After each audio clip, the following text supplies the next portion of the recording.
Welcome to Wine and Spirits, where the tea is hot, the receipts are kept, and the spirits are occasionally alcoholic. I'm Maya Johnson. And I am Gianni Olamide. And today we are talking about something near and bougie to the culture, okay? Black luxury. Are we living in abundance or we just living on afterpay? From designer fits to vision boards full of soft life dreams, right? We breaking down what it means to flex, finesse, and find freedom in the capitalist world. So what's the So what's the wine? wine? Ooh. So let's set the scene. You got black creators and influencers that are going viral for doing unboxing videos of $2,000 purses while posting about healing energy and high vibrations and folk eating it up. Meanwhile, you got 80% of black households that are also feeling the effects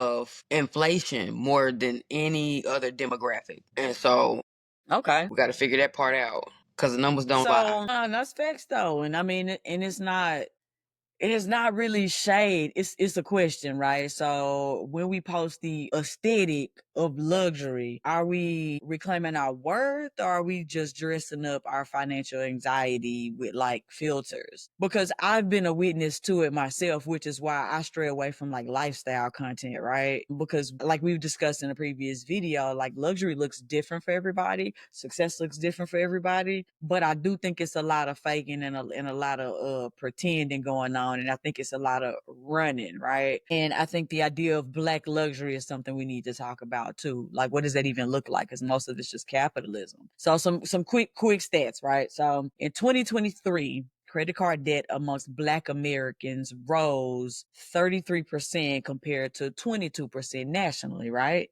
So we literally borrowing money more, right? And then what 57% of Black millennials say they feel pressure to look successful online, right? And then the term Black luxury has over 50 million views on TikTok. But Black wealth literacy, financial literacy barely breaks 2K. I hear somebody talk about generational wealth every weekend, right? Or every day it's a gang of posts of somebody doing something that should be normal to adulting and calling it generational wealth. So like, I think we losing the plot a little bit here. I think we losing the plot a little bit. Absolutely. Especially, I'm thinking about living beyond our means. I'm thinking about the ways we prioritize luxury over other things, but also thinking about how we have black designers and black businesses that at some rate should be able to capitalize, profiteer, grow in this sector. And I don't know that we even still do that. I mean, like, let's be real. Like Telfar and the Brandon Blackwood bag lines came out and everybody was on them and they for us. But you still got folk who gonna go spend their money on Balenciaga, on Gucci, on Prada, and whoever else, right? So is it still about us, or are we chasing white validation in blackface couture? And I think Ooh, that's a good question though. that's That's a a good question. I think it's a little bit of both, unfortunately. I think because we do live in the society that we do live in, and I think, with the rise of IG, because Facebook hit a certain way when it first came on the scene, but IG, most of the successful content on IG is about lifestyle branding, right? Taking these snapshots of a person's life, and it's like, because like we used to say, you flexing for the gram. And so it's like, I think being on social media and the nature of certain platforms kind of unfortunately enforces and reinforces some negative spending habits and capitalism, because we want to be able to take a snapshot of our life and share it with people and have them think a certain thing about us, right? And that's why, like, the whole question of, are we doing the things or do we just want to like look successful, right? And it's kind of, I think a lot of us just want to look the part. Like, optics is way more important than what something actually is in a lot of instances. It's kind of how we ended up where we ended up as a country, because oftentimes we don't care about anything that's not surface level. If it look good, we gonna rock with it. Look good, we gonna rock with it. and where that came from. So this makes me think back to the rise of reality TV, right? And how that shifted the culture for us around luxury, aesthetic, and being able to show off your lifestyle. right? Even though, Mhm. these folk was all living in one house, fake for a month, right? Producing however long much content. I really feel like that became the beginning of folk being able to look at an image and say, I want that. I want to do that. I want that appearance. And then as pop culture continued to display different imagery of luxury, right? Whether it was the music videos, the reality TV, etc., then somehow that transferred over to social media in a way that the more we scroll, now that becomes the direct correlation for our desires. And I see it so I look at this in two ways, right? Through the eyes of Okay. escapism for folk who don't actually live those lives but want to live vicariously through other folk who are there, or even Yeah. to because now when you talk about healing, there's this conversation about manifesting your desires, right? This whole concept of faking it till you make it, or getting to a place of learning how to For feel like sure. you're there without being there, which actually has its place of validity, but also Right. has become some level of escapism where we realize we can put on the show and make it look like and make ourselves feel like, and it actually still not be that. But it's not For for, sure. I don't know if For sure. it's for us to feel better, or if it is because we really want other people to be able to say, hey man, I seen you out there in wherever land, or hey man, I seen you with them New Balenci's on, or whatever. And I think about Mhm. it's a whole song about that Chica got. But yeah. Yeah, yeah. But and I think you're right though, but unfortunately because you're right, right? I think it unfortunately just digs us in an even deeper hole, and it encourages us to seek outside validation, because I do think a lot of people want to live their lives for other people. We want to look good so we get those compliments. We are seeking outside validation in a lot of instances, whether we want to admit that or not, or at the very least. So like I said, fake it till you make it works to a degree, right? But it's kind of like how we talked about in the episode, you know what I'm saying, about the shady or sanctified or shady, right? So it's one of those things where you have these quote unquote like totems, and I think these luxury goods behave as totems and things like that, to kind of put you on a pathway to the life that you feel like you want, right? They're part of a broader manifestation ritual. However, though, if you're not doing certain things, if you're not moving with intention outside of just looking the part, right, you end up just digging yourself in a deeper hole, like these credit card stats, right? You end Mm. up in that situation because you want to look the part, but you don't have the backup plan or the actions to put faith without works are dead, Come right? So on. you're digging yourself a hole and you're not getting any closer to where you actually want to be. And so I think we do ourselves a disservice. And then when you have things like with Klarna, Afterpay, and all the things, it just makes it even worse, right? Um, Yeah. and like I said, we lose in the plot, unfortunately. And so I guess that leads me to the sip or spit. Okay, so sip or spit. Is Black luxury a form of radical resistance or capitalist cosplay? I'm in between. So I'm going to say sip if we are buying from black owned brands and we're building legacies and we're Mhm. actually being intentional about the ways that we grow to acquire what we understand as luxury, right? Or products or byproducts of success. I think it's a spit when it's a trap, um, for us to receive outside validation, for us to put ourselves in a situation that increase our debt, or to put that debt on display. Yeah. And it makes me think about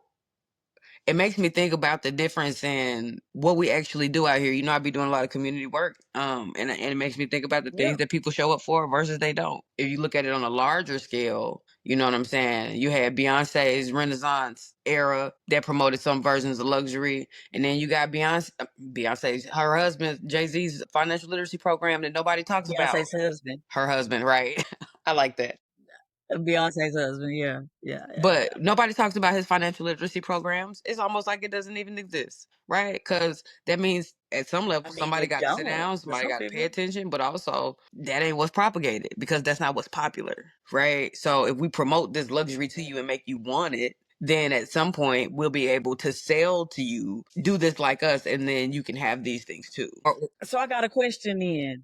I got a question based on that particular example. So, is it not fair that you have, okay, so you have Beyonce, right? In the whole Renaissance tour, the Renaissance era, right? In the whole Black luxury pushing that particular narrative. But then you have her husband, like you said, with his financial literacy programs. So he's giving you a way or a means, right? Or the information to put you on the pathway to actually getting those things. Is that not balanced? Is that not fair to some degree? Or like, It because is, is but that it's not the what people are indication of supposed to us. be doing?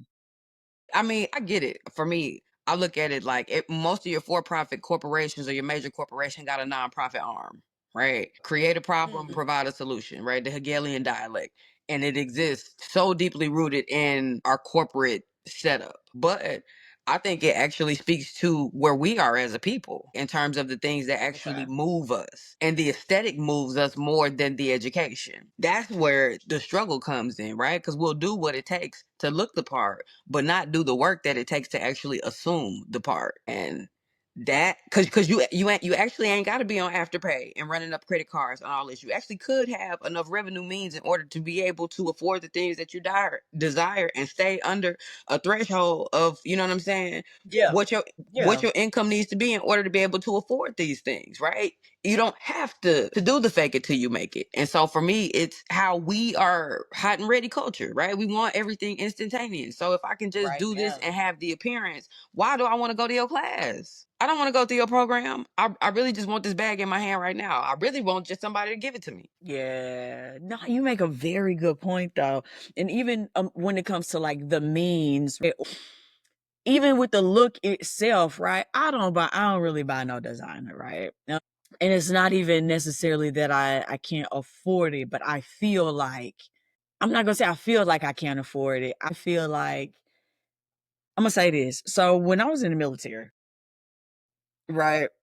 Because I know you got some other examples, but so when I was in the military, I would see people who were literally like E2, E3. We talking about lower rank. I'm using, you know, pay grades versus actual ranks because everybody in branches is something different. I don't know, your airmen and senior airmen and whatever versus your fuzzies, your PFCs, and all that other stuff, right? But when I was in the military, I would see like lower ranking people. We're talking about, you know, fresh 19, 20 year olds, maybe 21, depending on what time, how old they were when they enlisted, right? But I know how much money you make and you live in the barracks, right? And keep in mind, military income is public information. You can literally hop on any military pay calculator if you didn't know that, right? So if you got a spouse or you dating somebody in the military, you know how much money they make, too easy, right?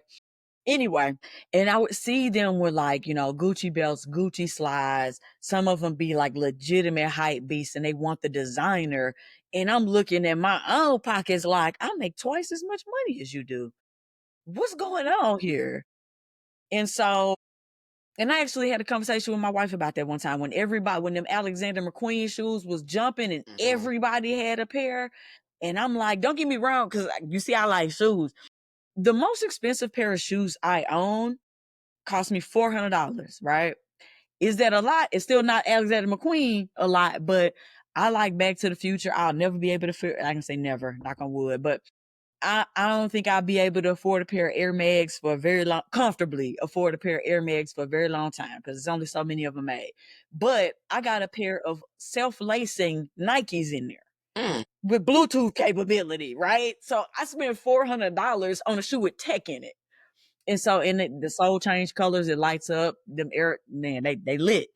However, I'm like, that's the most expensive pair of shoes that I've ever bought in my life.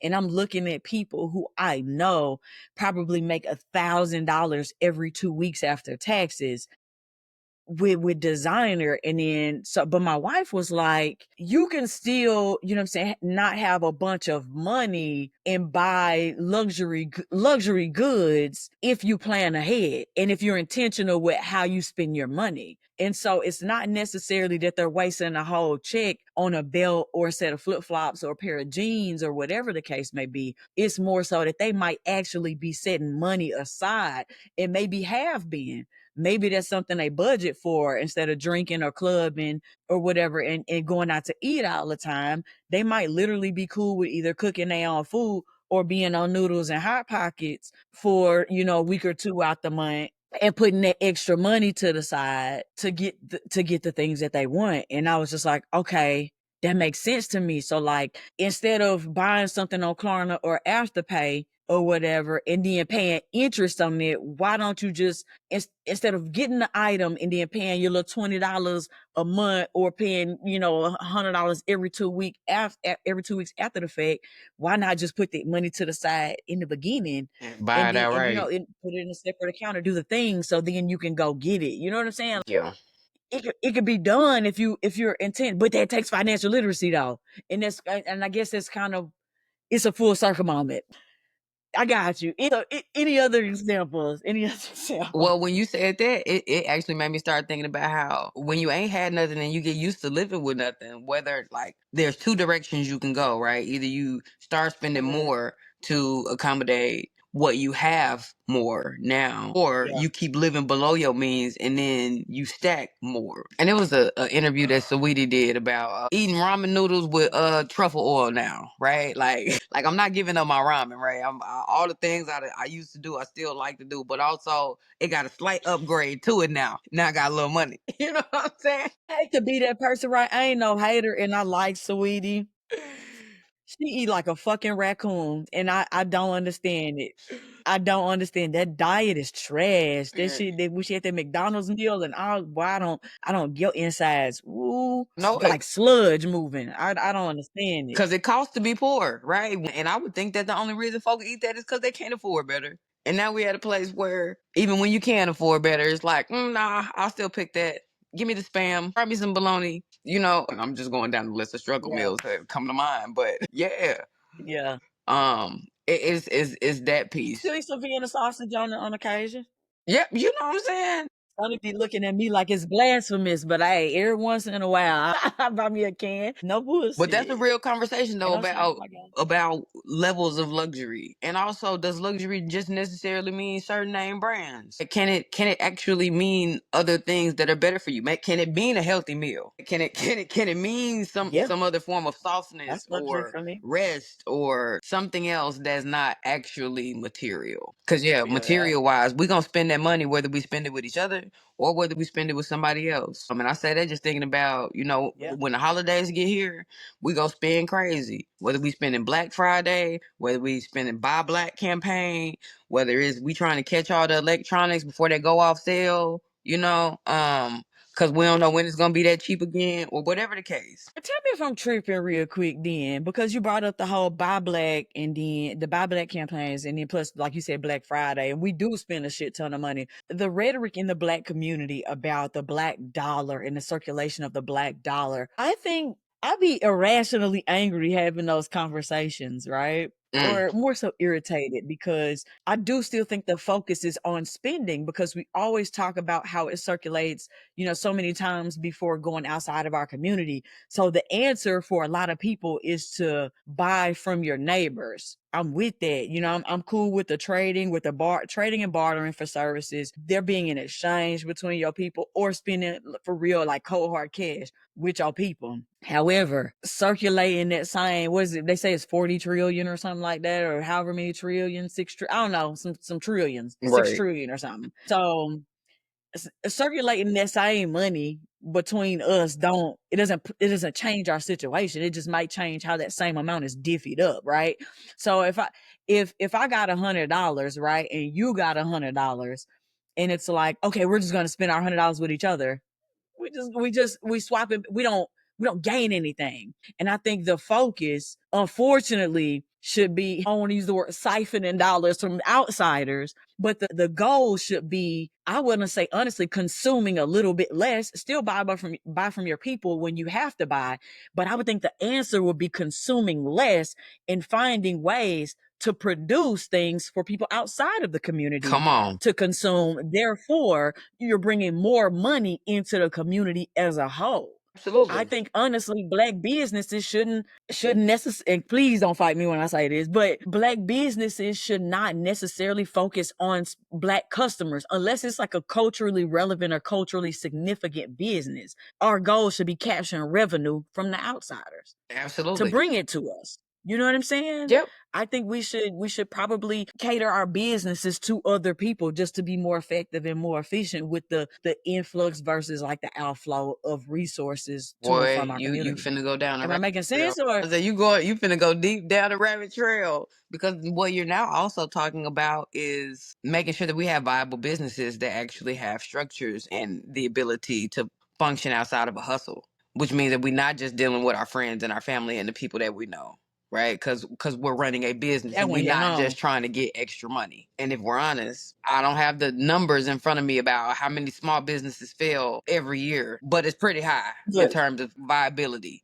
And so you have that piece, definitely. but then you also have the piece where even if we go and we get some more money from some other people, do we have unified goals and things that we're going to invest in as a unit in order to continue to build and expand our community? So, like the individualism that comes with this, I think is another piece that actually keeps us from being able to see a larger impact when we do circulate our dollars. Because even if we decide we're gonna keep all our dollars in black businesses, black community, et cetera, if we still function like individuals, once that money has been circulated and reclaimed, everybody's still gonna do their own thing, right? It still doesn't translate or convert into something better for our people as a whole. And I think that's the part that we got to hunker down on. What we really need to do ain't gonna cost us no money, and that's figure out how we gonna get along. You hear look, oh, you hear me. But like I said, that what you just said, like the whole thing hits home to me, especially when you talk about moving outside of a hustle, right? I've had a couple of business partners in the past. I ain't gonna say, you know what I'm saying, because I don't want nobody to be offended, but I'm like having men as business partners is very, very difficult. I had a very good experience when I was doing my Airbnb stuff, you know what I'm saying? But I actually, too many people have a hustle mindset and like you said, not don't have like the structures and things and systems in place to properly run and scale a business. And that's why a lot of businesses fail. I actually helped somebody build a construction business. Soon as it started making more money, that motherfucker left me with $40,000 worth of debt and slid. You hear me? And because I'm Ooh. saying like when a person starts seeing a little bit more money than they used to, Yep, then I don't need you no and more. once and not only that, and they don't have the structures in place. Things are not automated. So every dollar that come in, You got he to work putting it for right it. in his pocket, Yep. putting it right back. You have things you gotta pay off. You have debts you gotta pay. And then like getting business credit and all of the things that he now has access to that he didn't necessarily before because he was operating a cash based business or like checks and like, immediate liquid, whatever. And so moving towards credit, oh, he straight abused that. Zero financial literacy. And so the issue wasn't even necessarily that he didn't, it's construction. He had a business he could scale. Yep. The issue was he didn't have the financial literacy or the business mindset to grow into sustain. And I attempted to, come in there and play Captain Save 'em, and it worked until the flaws that were already present, that hustle mentality and that get money fast mentality ruined the whole situation. So that definitely hit home for me. No, that's real. Yeah, A and youngin that got gift with probably about $500,000 worth of inventory. I told him, I said, go ahead and go down and start your business. Open you up a store. I'm about to say, figure out what the overhead is in order to find you a location that you can actually be able to open a store and long term, because inventory is collateral, right? So I can see the value of what I have, but also how fast can I make it, right? And so yeah, he was like, we got too much. I would rather liquidate it. That's the nice way to say it. I would rather liquidate it. And I don't have no problem with liquidation, but also you gonna lowball yourself real bad based Yeah, on it the gotta make sense. Yeah. items that you have. And I essentially watched him give them away in order to get fast money instead of actually harnessing the long-term transformation that could have came with what he actually had. And it's those kind of decisions, right? Because that's not even just financial literacy. That's just greed and Russian. Yeah. And so no, for real. And so when you say that, because the fast money and all the things, I think we treat luxury the same way. Mm. You know what I'm saying? Luxury for me is like I don't have to wake up and be in nobody's job.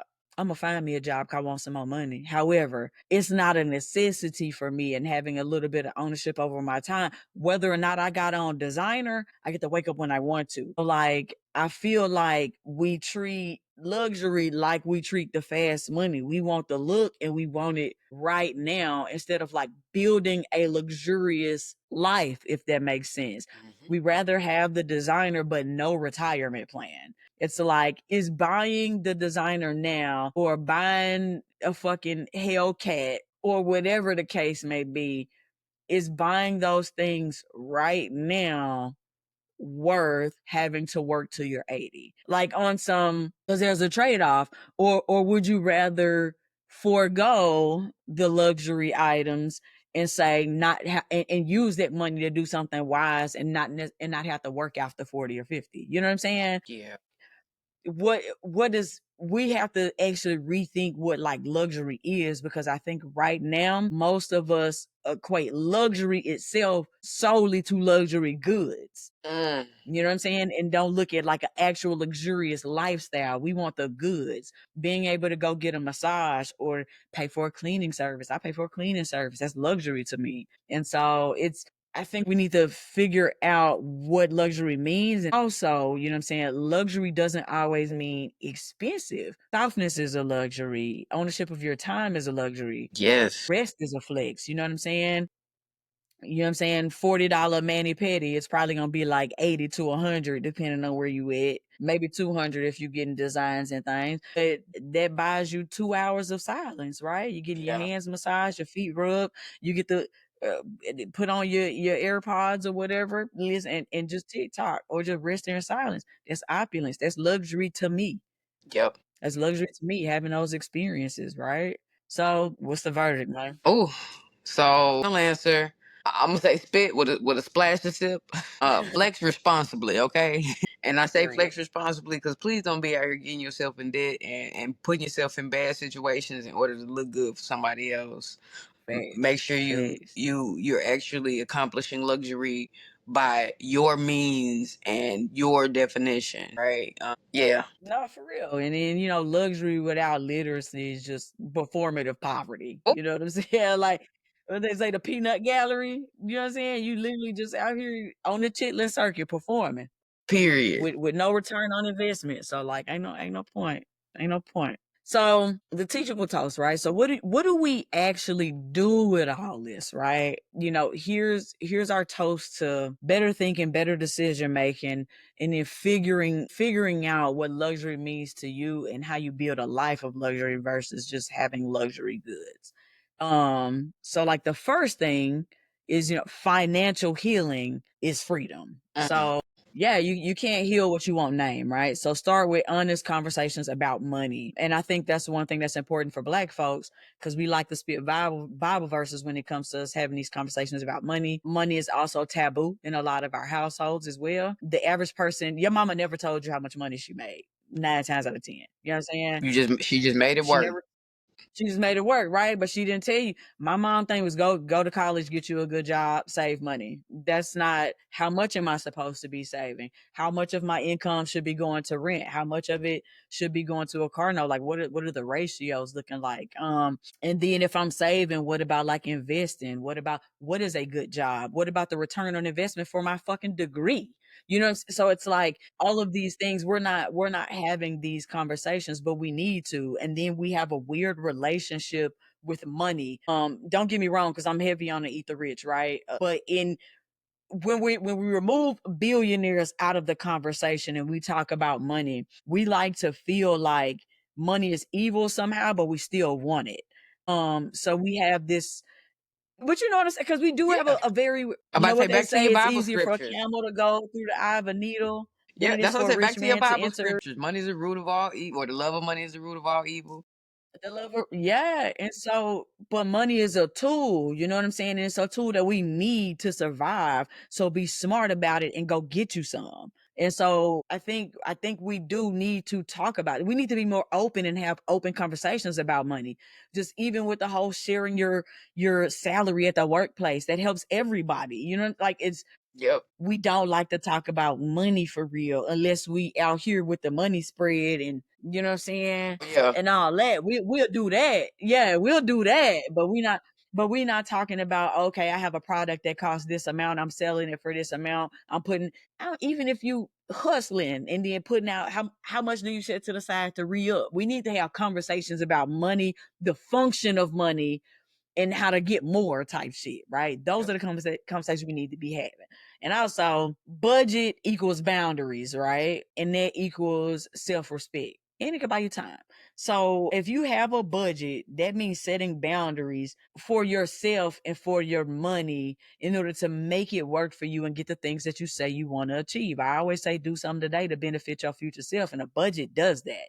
It means that you have a conversation with yourself about the things that you need and the things that you feel like you want, and then you draw a line around it, and you don't cross that line out of respect for your future self and the goals that you want to achieve. And you said that. Also, you need to get my workbook every damn dollar. It's a 30-day challenge to get your finances in order. But it's important. It's important. Absolutely. And the other All thing right. So what else we got? I'm about to say, when we talk about financial healing and that equating to freedom, the other thing I think we need to go back and do a real inventory is what are our attitudes about money, right? Like when we talk about these things that we heard or that we learned, what did we internalize? Because I wasn't grown till I actually came up with the concept of money not being a bad thing. Money is actually a tool to do the will of the Most High, right? Money is actually a tool or a conduit in order to be able to create and produce. Money is a tool in order to be able to manifest things. It got a whole lot of other purposes that we never talked about, right? I grew up hearing money don't grow on trees. And then I remember asking the question, well, if money ain't made out of paper and paper made out of trees, how come it don't? Right? You get your ass in trouble for asking them kind of questions. Somebody at the FBI heard you and started making it out of fabric after that. Period. You know what I'm saying? But You're onto really, something. We gotta really fix that. essential attitudes, because you can also have a certain energy toward money that will repel it from you, even if you have a desire for it. Yep. So when we That talk about abundance healing, mindset. the cognitiveness of being aware in that way. But also when we talk about building wealth, man, I would encourage us to really start being in community talking about money, because that's the other thing, right? What are the things that the people in your neighborhood and your community and your tribe, what are y'all working towards collectively that money Mhm. will help everybody accomplish? Because in the end, the whole purpose of community is for us to be able to do things together that we can't do by ourselves, or to do things as a unit that would be harder for us to do if we were doing on our own. So how Mhm. do we use these tools, right, in order to be able to help each other? Because that's when we actually start putting together uniform goals, right, where it actually can make a difference if we keeping the money in the circle, right? The other thing we've talked about, and I've seen some very bad examples of go down. A couple years ago, they had started these groups on WhatsApp and everywhere else, Oh my God, I know where we're going. doing the blessing The circles and looms. the The susus, looms. the Blessing looms, looms. blessing circle, them susus. Yeah. Okay, I ain't never gonna tell you to join one of them random groups. What I'm gonna tell you though is, if you really do got a tribe and a group of people that y'all are working together towards some common and collective goals, actually do a real susu. Start a collective pot and let somebody else benefit from that pot every month, right? Knowing Mhm. that your month is coming, right? Your time is coming, Yeah, and yeah, and yeah, and yeah. that's the virtue of giving, right? Because it's actually gonna help everybody in the end, right? Figure out how to do that with your dollars. That way, everybody can shine. I remember back in the Gap. Listen, when one of the homies didn't have it, hey, bro, we ain't going out like that. Come over here in my closet. I got something for you to wear. Hey, come Yeah, on up. yeah, on my You ain't mama. you ain't got you no money. Hey man, I got extra five for you. I'm gonna put some money in your pocket. Like On it's my okay mama. for us to shine together, y'all.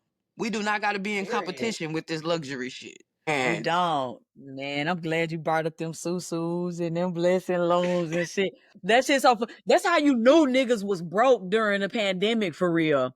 That's how you knew niggas really didn't have it, because at the beginning of COVID, they popped up, right? At the beginning of the pandemic, they popped up, but I literally have not seen one of them in a couple of years since at this then, point. everybody It's all right now? yeah, it literally at least the last two, because normally they pop up around holiday season. And that's been pretty much consistent for like the past 10, 15 years. They pop up around holiday season. Last Christmas, they was nowhere to fucking be found.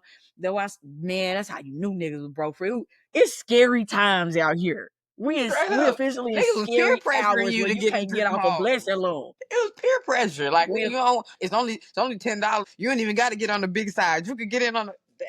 I don't even know these I people. can't say too much, you know what I'm saying? Because we don't want to incriminate ourselves to other people. So when you watch the video, be mindful of what you say about these blessed loons and these susus in the comments, because technically they're illegal as shit. Period. But anyway, so another thing, right? If I get off on a tangent on that, 'cause baby, we'll come up with some schemes. But and we need to be more creative. We need to be just as creative with the bullshit as we do about for real financial literacy and Straight shit. up. But you mentioned the clothes, right? Build wealth, not a wardrobe.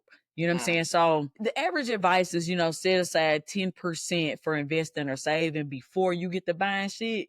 But that's like, I know it sounds cliche. But when they say pay yourself first, that's what that means. That don't mean go out and buy some bullshit because it'll make you feel better. Pay yourself first means you're putting something to the side, once again, for your future self. Take care of you before you get to taking care of everybody else, and automate your shit. That way you don't even got to worry about stuff. Like, if you can afford to. I understand that we're in a situation and it get real sticky and everybody don't have disposable income. But I don't care if it's just $5 to $10, right? I feel like, or even I put a bunch, look, and it's funny because after the brunch, one of my cousins brought it up because I have been putting people on the Acorns app for years. For years. I'm talking about, I don't, if you got a debit card, you can invest. And so basically how the app works, and look, and they not paying me, right? I wish they would, because it's a product I actually We're believe gonna in. see if they got an But affiliate link out here. yeah, look, I got you. I got you. So yeah, I throw the affiliate link in the description or whatnot. But so basically how the app works, you hook it up to your debit card. So anytime you spend some money, it rounds it to the nearest dollar, and then it takes the change and buys fractional shares for you. It's automated. You don't got to do nothing else. You spend $9.50, it's gonna take $10 out the. It's gonna debit you for 10 and take that extra 50 cent and buy. It's money you won't even miss. That 10 cent here, 50 cent here, 80 cent there. Every time you swipe your card, that's it. Mm. It's just rounding it to the nearest dollar. That's it. It's money you won't even miss. You'll look up a year from now and got a couple of $100, because you definitely one gonna realize how much you be swiping your fucking card, and that's a way for you to pay attention to how much money you actually spending. However, that's extra money because it's investing it, so you'll still see the same returns from the stock market. That additional 6% is still free money. You know what I'm saying? It's Yeah. not money that you're working for. So yeah, put that shit to the side, and then like you brought up, consider collective wealth models like the Susu circles and investment groups. But you got to do it responsibly, right? Us being amongst friends, it's like if I know you want some inventory and you trying to have it shop and it's $1,000, you only got 500. I put 500 in with you. You get what you need when you get your profit. Then you know what I'm Pay me saying. out You the give out you the give out me the an return. opportunity That's if it. it's some money. You give me the 500 back so I can, and it's moving money around where it lightens the load for the people that are involved in investment groups. I was in the Abacus group, taught me how to trade stock options. I'm talking about my first year trading stock options. I made like an extra 40 grand. Like, who can't use extra money, right? That's And it. so, but hey, that's not everybody results. However, though, I would highly recommend, if you're on Facebook, look up the Mogul Stock Group. Mogul Stock Group. You need to get in there. Them the same people I learned with and came up with, and they've been doing the thing. And these are people that I will vouch for. Yeah, get stock market bigs, Chastity Sandwich, get in there because they gonna hold you down and give you a skill can't nobody take from you. And I'm talking about it only take a little. I know people hear stock market and trade and think it's expensive. My first trade, I spent $10 on an Apple contract and made 30 back in like 10 minutes. And I was so scared because I didn't even think it was real. I hurried up and deposited that money in my bank account just to see if I could like this You real can money get I it could out. withdraw. Yeah, yeah, I'm Are these telling you. Roblox or what? Can I use this? You know what I'm saying? But I'm real money, real money. So like, but having a group to do those things with, like just in general, whether it be the Susus, investing circles, or whether it be just groups where y'all learn about financial literacy together, where you and a friend sit together and y'all talk about budgets, and you have a friend help you put together a budget or something. Yep. Do that shit. It's only gonna be an asset to you in the future because we gotta do better. And We at the gotta do very better. least, if you don't want to do nothing with nobody else, you can pick up a book and start reading yourself. The Psychology of Money by Morgan Housel. Think and Grow Rich by Napoleon Hill. I've said before, I'm not Mm-hmm. necessarily a Grant Cardone fan, but that man know how to get that money. He has a Yeah. book called The Millionaire Yeah. Booklet that shows you actually how to put the pricing and your numbers together when you actually are trying to earn a certain amount of money. That's very good for practical implementation. And then you got folk online who teach it. The Budgetnista, Yeah. there's some more I like her. No More 9 to 5. It's a few different pages that are out here, and they just show you different skills and programs, things you can learn on your own, personal tips, tools that you can apply to your own finances, own budget. Maya just told you to get her 30-day challenge. If you ain't went and got that yet, get Period. it so you can go ahead and get your own Every damn finances in dollar. order. But start with yourself if you don't want to start with a group. But whatever you do, don't do nothing. Yeah, nothing is not an option. I do want to say real quick, I got a couple of books that I would like to recommend as well because I be look, I got them. I got one I don't have with me. It's in my on my other bookshelf, but it's How to Be a Capitalist Without Any Capital. Mm. Get that. And then this is a good one: Financial Freedom, a proven path to all the money you will ever need. Good shit. And if you are somebody who need more practical advice and you need to be able to write some shit down and see it, I say this. So he has a book, David Bach, he Mm. lit. So you have Start Late, Finish Rich. So wherever you are on your journey, even some of my older folks, he got the book Start Late, Finish Rich. And then he also has one called Smart Couples Finish Rich, right? So this is the Finish Rich workbook to where you can take the stuff from his other books and actually put them to practical use. You sit down with your mate, you write down how much debt you got, how much it costs, everything, right? You gotta put the pen to the paper here, and it's gonna make you write down your goals, write down your plans, and be accountable to yourself. Mm. So definitely get this book. So Yeah, I hope y'all got y'all yeah, I got a pen and book for paper. everything. Yeah, Rewind that part, get your resources, wrote out. And I just want yeah, to say to everybody out there chasing a soft life, remember that softness starts within. Right, you got to be intentional about your choices and the ways that you approach going out here in the world, and faking what can be real for you is not gonna do it. Don't trade your peace for a product sure. receipt. Okay, hold on to Period, the things period. that matter, and understand that you really can have everything that you desire. Everything you need is already within you, and so start there for sure. Absolutely. I think you hit the nail on the head right there. It can be real for you if you make it. You just have to be intentional and stay away from these buy now, pay later, whatever the case may. Like you got to be more intentional because you're gonna pay for it down the line. And you probably gonna hear me say this at least once in every video. You have to develop a relationship with your future self. For real, for real. And I think life will be easier for you. You'll be able to make better decisions and not be in a position to where you're digging yourself in a hole. And then I honestly think if you're going to go into debt behind something, a wardrobe, an outfit, a designer brand shouldn't be it.